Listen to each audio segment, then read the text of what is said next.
नमस्कार बच्चों, एक्सपेर knowledge academy में आप सभी का स्वागत है। आज हम पढ़ने जा रहे हैं संस्कृत सुरभि में जो कक्षा 8 की पुस्तक है ना, एमपी बोर्ड पर आधारित है। तो उसका हम दूसरा चैप्टर कंप्लीट करने जा रहे हैं। प्रश्नोत्तर संग्रह की अगली कड़ी में बढ़ते हुए चलिए हम देखते हैं। पहला क्वेश्चन, एक पदेन उत्तरा लिखत, एक शब्द में आपको आंसर देना है, ठीक है। वराह मिहिरस्य जन्म कुत्र अभवत, वराह मिहिर का जन्म कहाँ हुआ? तो कपिथग्राम में हुआ, गांव में हुआ। वराह मिहिरस्य पितुः नाम किम, वराह मिहिर के पिताजी का क्या नाम है? तो आदित्य दासः। वराह मिहिरः कस्मात् ज्योतिष पठितवान, किससे उन्होंने ज्योतिष विद्या सीखी थी? तो स्वकीय जनकात अर्थात अपने पिताजी से उन्होंने ज्योतिष विद्या सीखी। फिर देखिए, वराह मिहिरः खगोल शास्त्रम कस्मात् पठितवान, खगोल शास्त्र की का अध्ययन उन्होंने किससे सीखा था, किससे पढ़ा? तो आर्यभट्ट से। फिर वराह मिहिर अध्ययन को समाप्त करके कहाँ गए थे? तो उज्जैनी, ठीक है, उज्जैनी। ये हो गया आपका क्वेश्चन नंबर फर्स्ट, एक पदेन के पांचों क्वेश्चन के आंसर। फिर देखिए एक वाक्यन, तो एक वाक्यन में क्या लिखा हुआ है? वराह मिहिर से जन्म कदा अवध, वराह मिहिर का जन्म कब हुआ? कदा का अर्थ होता है कब, और अवध यानी हुआ, कब हुआ?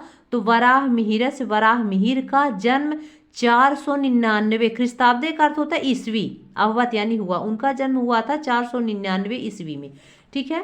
फिर वराह मिहिर कदा दिवंगता, वो स्वर्गवासी कब हुए, उनकी मृत्यु कब हुई? तो चलिए देखते हैं।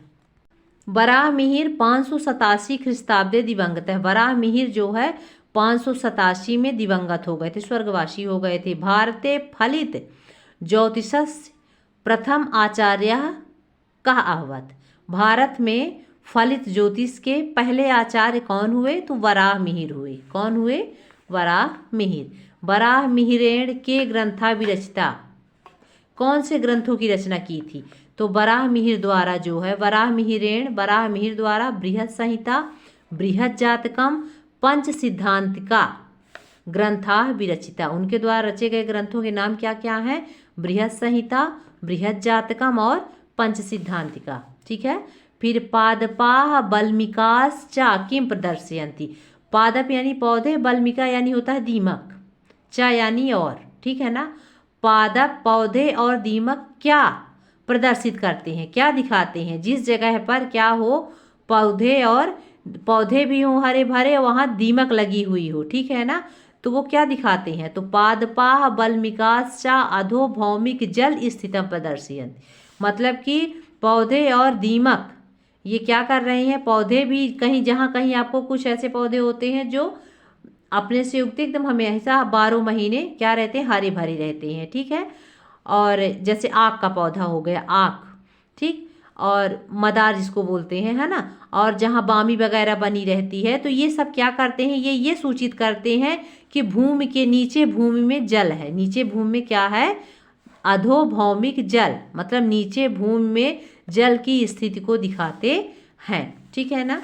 चलिए, उचित शब्देन रिक्त स्थान पूरे, उचित शब्द द्वारा आपको खाली स्थान भरना है। इससे पहले की वीडियो हमने आपको बताया भी है, ठीक है ना। ये देखिए खाली स्थान युक्त शब्द हैं जिसको हमने अलग पेन से फिलअप किया है। वराह मिहिरा अध्ययनम समाप्य, कहाँ गए? उज्जैनी। आगता यानी आए। आर्यभट्ट कौन थे? खगोल शास्त्री थे। कौन थे? यहाँ पे गा लिखा हुआ है, ध्यान रखिएगा, खगोल शास्त्री, आर्यभट्ट खगोल शास्त्री थे। बृहद जातक नामक ग्रंथ किसके द्वारा लिखा गया था? तो वराह मिहिर द्वारा लिखा गया है। कपिथग्राम किसके नज़दीक है? उज्जैनी के।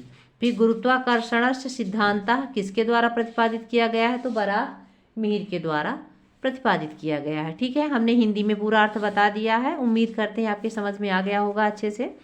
फिर देखिए उचितम योजयत, फोर्थ नंबर क्वेश्चन है।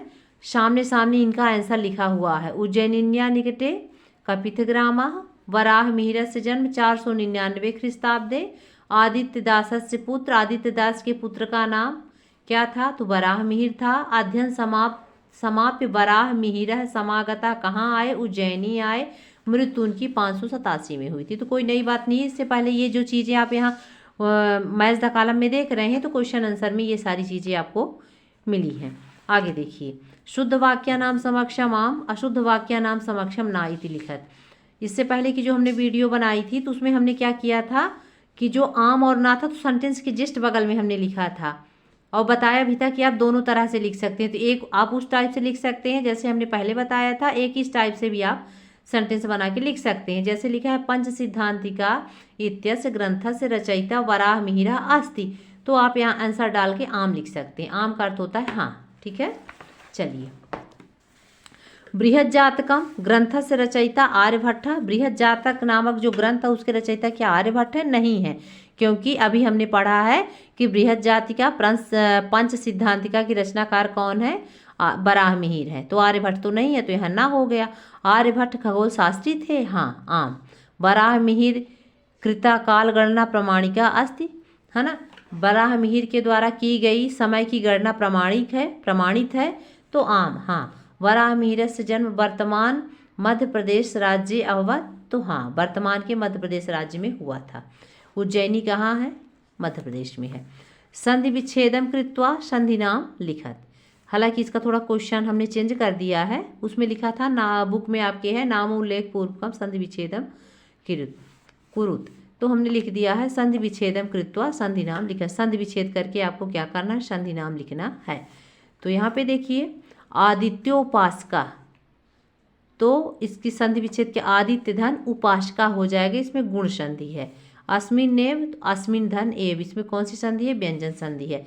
समाप्य धन अध्ययनम, तो समाप्य धन अध्ययनम कौन सी संधि है? दीर्घ स्वर संधि है।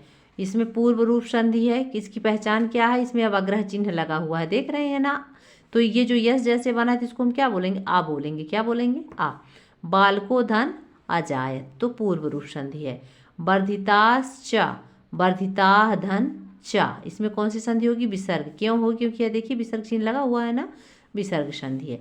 फिर अगला है हमारा, अगला और आखिरी जो हमारा शब्द है वो है खगोल शास्त्रस्य अध्ययनम, तो संधि विच्छेद करेंगे तो हो जाए खगोल शास्त्रस्य धन अध्ययनम, इसमें भी कौन सी संधि है? दीर्घ संधि। तो बच्चों आप गुण संधि भी समझ गए होंगे, दीर्घ भी समझ गए होंगे। क्यों? क्योंकि हम जो है तो इस टाइम पे ग्रामर का भी कुछ पार्ट पढ़ा रहे हैं, जैसे कि संधि में हमने अयादि संधि तक पढ़ा दिया है, ठीक है। तो आपको भी ज़्यादा दिक्कत नहीं हो रही होगी ये चीज़ों को समझने में। हाँ, व्यंजन है, विसर्ग है, पूर्व रूप है, तो इन संधि के बारे में हमने आपको जानकारी नहीं दी है। इसका वीडियो अभी नहीं बना है, लेकिन हम प्रयास कर रहे हैं कि अति शीघ्र ग्रामर पार्ट भी कंप्लीट हो जाए। तो ये था बच्चों हमारा आज का वीडियो, जिसमें हमने आज पढ़ा द्वितीय पाठ कालाग्जो वराह मिहिरा का क्वेश्चन आंसर। नेक्स्ट वीडियो में प्रश्नोत्तर संग्रह की अगली कड़ी में हम इसका तृतीय पाठ का प्रश्नोत्तर कंप्लीट कराएंगे। तो मिलते हैं अगली वीडियो में, तब तक के लिए नमस्कार।